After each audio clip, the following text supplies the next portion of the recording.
Assalamualaikum warahmatullahi wabarakatuh. Apa kabar anak solih dan solihah? Alhamdulillah, luar biasa. Allahu Akbar.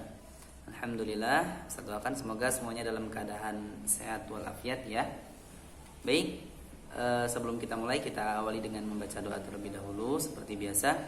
A'udzu billahi minasyaitonir rajim. Bismillahirrahmanirrahim.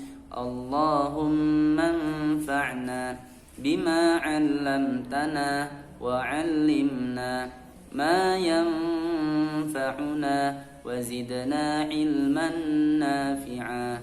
Rabbi zidna 'ilma warzuqna fahma birahmatika ya arhamar rahimin.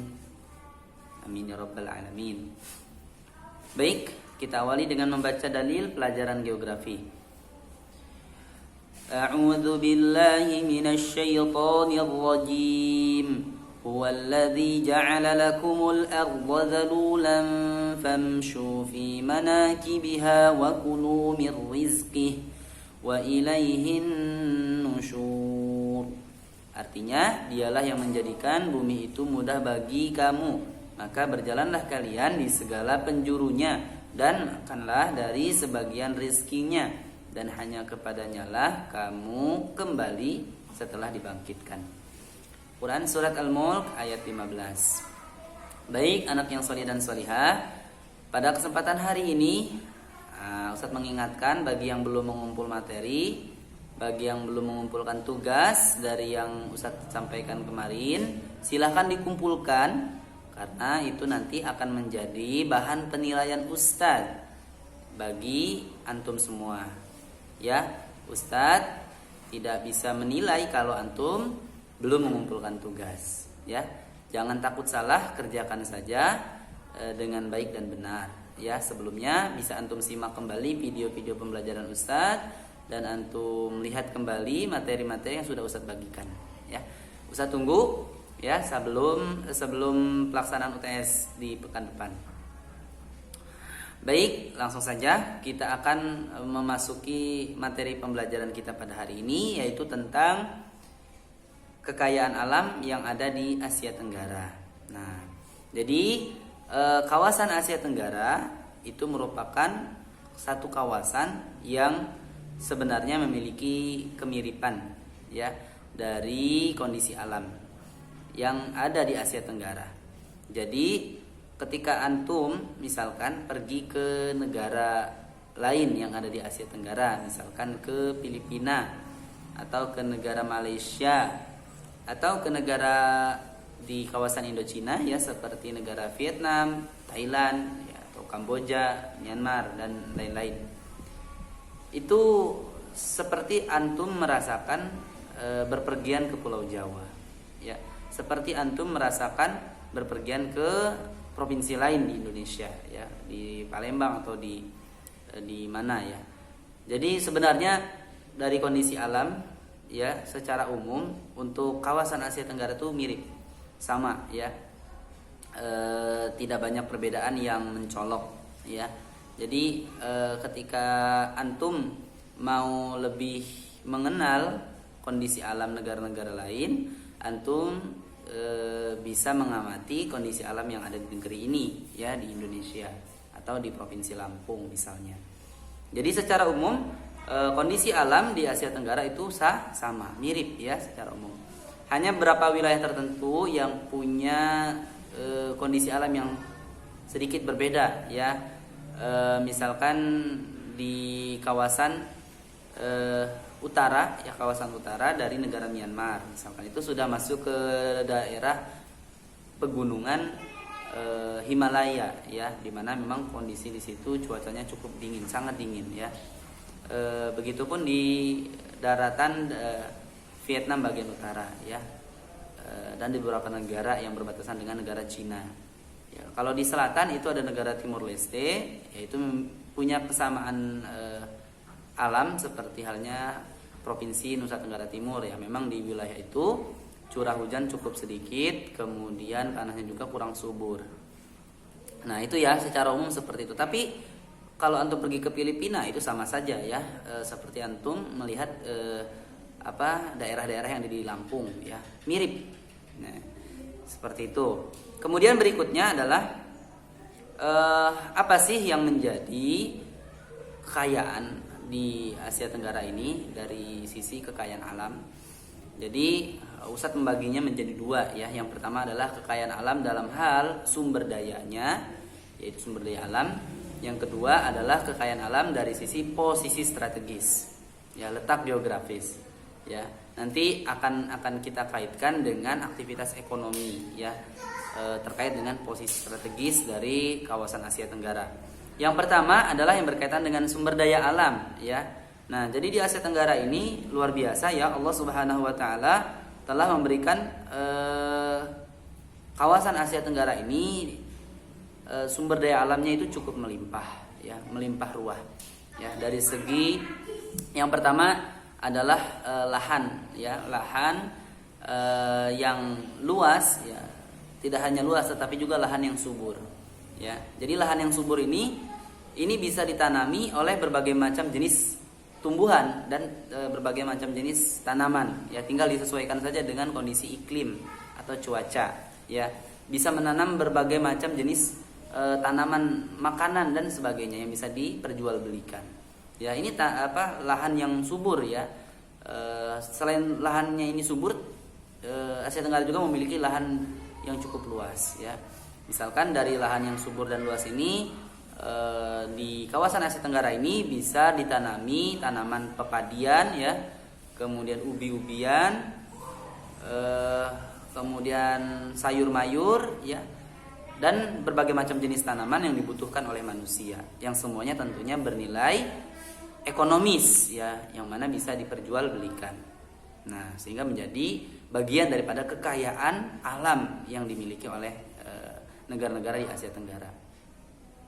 Bahkan negara-negara tertentu seperti Vietnam ya, ini menjadi pemasok beras terbesar di dunia ya.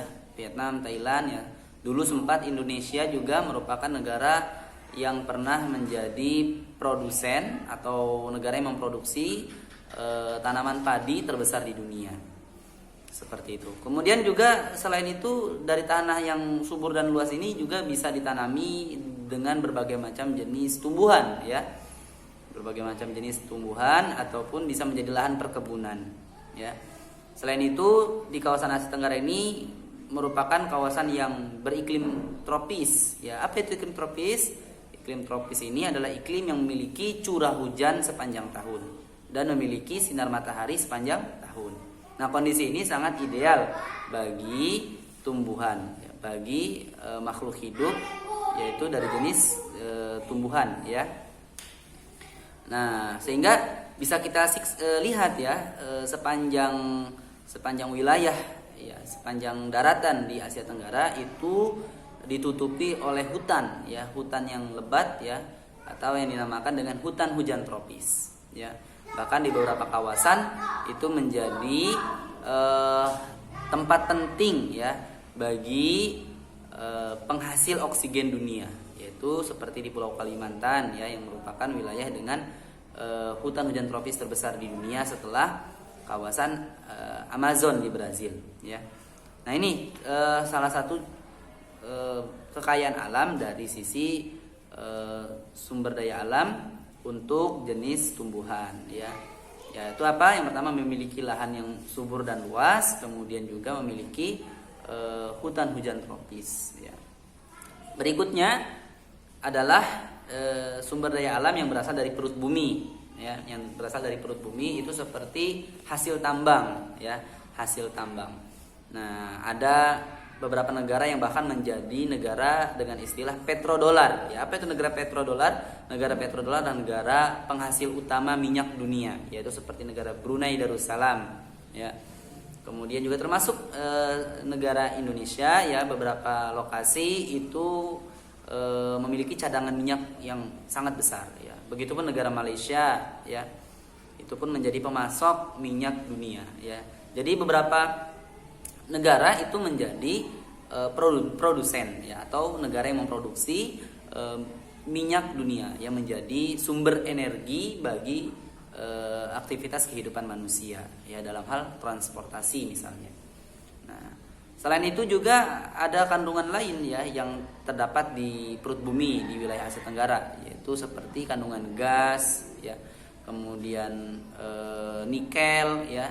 Kandungan nikel itu digunakan untuk sebagai bahan baku pembuatan baterai ya, atau besi ya, perkakas yang terbuat dari nikel itu banyak yang selama ini kita gunakan sehari-hari ya untuk keperluan alat transportasi, komunikasi. Nah, itu bahannya terbuat dari biji besi dan sebagainya ya. Timah dan yang ada di Bangka Belitung misalnya ya, dan di beberapa wilayah lain ya. Nah, nanti antum bisa baca secara detail terkait dengan sumber daya alam ini yang ada di materi yang Ustaz bagikan ya. Silahkan di situ antum pelajari kembali ya dari materi yang Ustaz bagikan terkait dengan kekayaan alam di Asia Tenggara dari sisi bahan tambang atau dari yang dihasilkan dari perut bumi ya. Nah,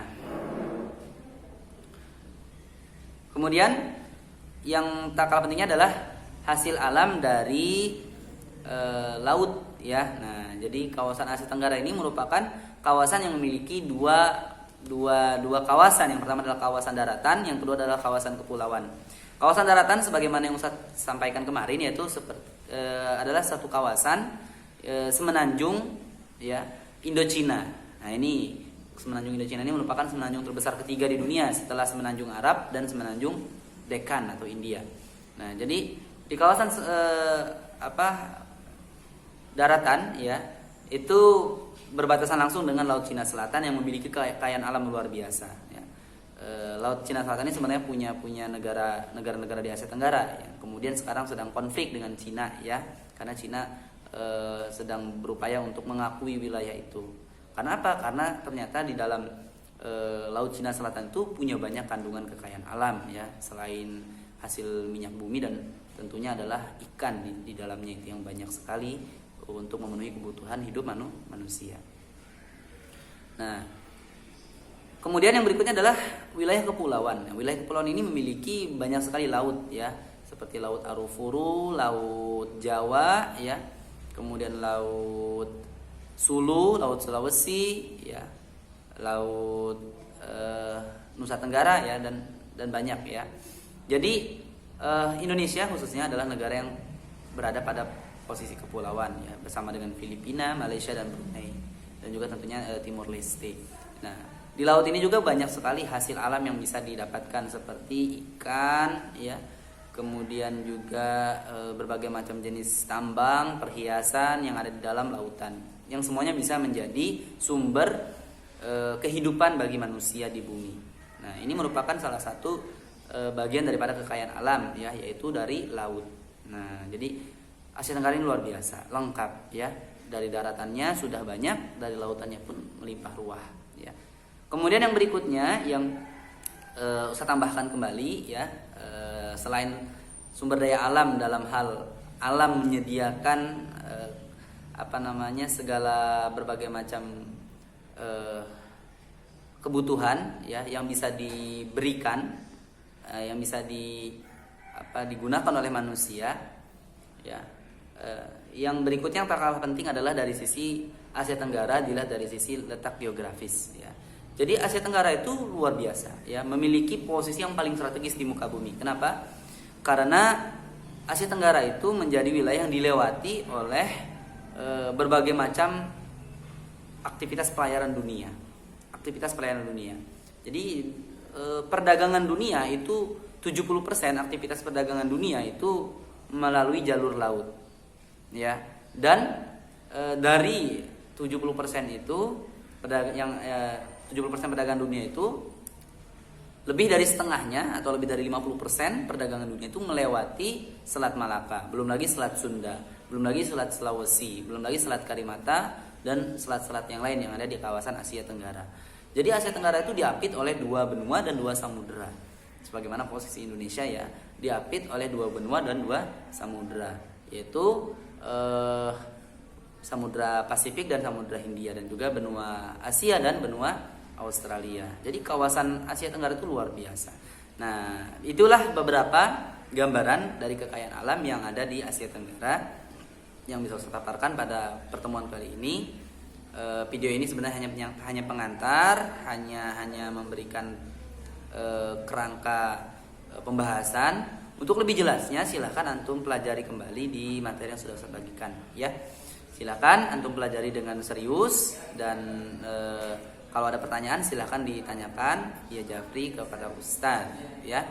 Mohon dipelajari, dipahami dan dikaji ya secara mendalam terkait dengan pembahasan ini. Semoga bermanfaat. Kita cukupkan materi kita pada hari ini dengan baca hamdalah. Alhamdulillahirabbil alamin. Astaghfirullahalazim. Subhanakallahumma wa bihamdika asyhadu an la ilaha illa anta astaghfiruka wa atubu ilaik. Assalamualaikum warahmatullahi wabarakatuh.